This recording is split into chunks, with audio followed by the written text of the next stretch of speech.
Hey, my legion, how y'all doing today? Back with a review of an unusual movie called Berberian Sound Studio. I keep wanting to say Berberian Sound Studio. Made in 2012. Okay.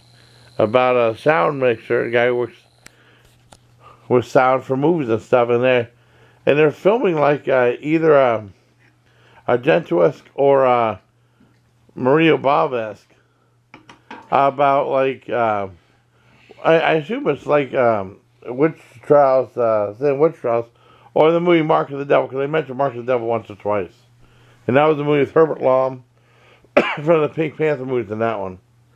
And it's pretty good. I like how they don't show the imagery, but they compare it through sound. It's more effective. Well, of course, it's about a sound studio, so the film part's not the important part. Yeah. It's the sound. Yeah. And how this British guy, played by Toby Jones, has been in a ton of stuff, is affected by the project, and he becomes more and more distant from his mother, who he just contacts through letters. Takes place in the 70s. Yeah. So it's definitely, it sound. It says in there, sound makes it work in Argento-style giallo. Okay, drawn to a surreal nightmare. Yeah. So it is a giallo that he's working on, and it's a little different. It's this kind of It starts off pretty normal, but then it goes into more surreal territory, like probably halfway to 3/4 of the way through. Yeah, but I mean, I remember like they were talking about like the witches and the interrogation, like ripping the hair out, stuff like that. So I assumed it'd be a witch trial thing too. But Argento-esque sounds about right too. And of course, the director is only just trying to get girls to have sex with them. Yeah. Well, doesn't care how talented they are. Sounds like Harvey Weinstein. Well, a lot of directors in the past. Yeah. There's a lot of creeps. Well, like even studio heads.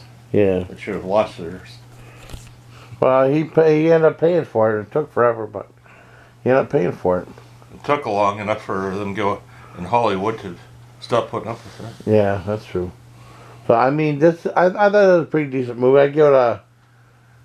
I have to find out more about the ending. Again, it kind of threw me for a loop.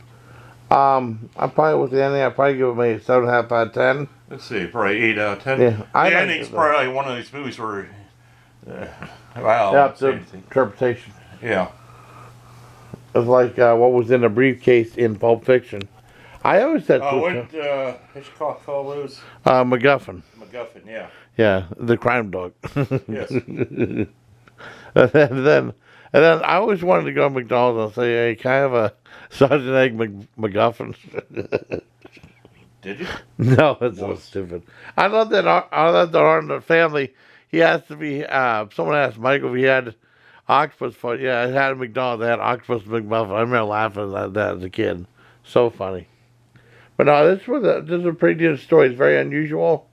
And it's more relying on vocals. I mean, like sound instead of like images. Right. Yeah, I mean, if you know more about like music and stuff, you might pick up more because like they show all these notes and stuff, and not musical notes, but notes on sound and audio stuff that I have no clue. Yeah. But yeah, he's back in the day. Then they have these two brothers that are Foley artists, so they're ones that. The main ones that do the sound effects, like a stabbing the person, so they got a head of cabbage that they're stabbing. That's the stuff they used to do in movies. And like even Lucas films was a Skywalker sound.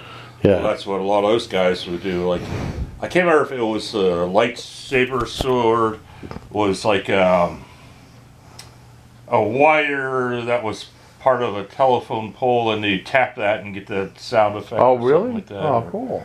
Yeah, I can't remember. Yeah, but yeah, they just go out and find stuff to make these noises. Like the hair pulling out, they had radishes that they're pulling the radish off the rest of the plant, and so it's interesting from that aspect too to see how they would create these sounds. Yeah.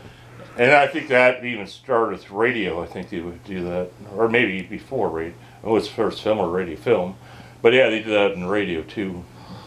That's fascinating. It is fascinating. Yeah, I thought it was a pretty decent movie.